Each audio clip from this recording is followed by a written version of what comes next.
এইযোৰ চাওক,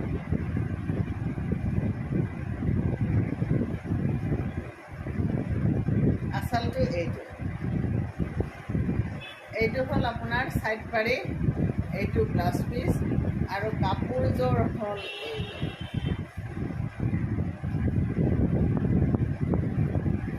সেউজীয়া। এইযোৰ হ'ল আপোনাৰ এইখন চাদৰ ব্লাউজ পিচ পাৰি দেখালোঁ আৰু মেখেলা হ'ল এইখন মেখেলা। এইযোৰ কাপোৰ একদম গুলি গুলি বনাই আনিছোঁ আৰু এইবাৰ স্পেচিয়েল মানে সূতাটো মাৰিছোঁ, আপুনি কোনো কমপ্লেইন নাপায়। আৰু এইযোৰ সূতাৰ মানে প্ৰিমিয়াম কোৱালিটি হয় আৰু পিন্ধি আৰাম পাব, গোটেই দিন আপুনি পিন্ধি থাকক, কোনো ধৰণৰ অসুবিধা আপুনি ফিল নকৰে। যদি এই কাপোৰকেইযোৰ লাগে তেতিয়াহ'লে মই যিটো নাম্বাৰ দিছোঁ সেই নাম্বাৰটোত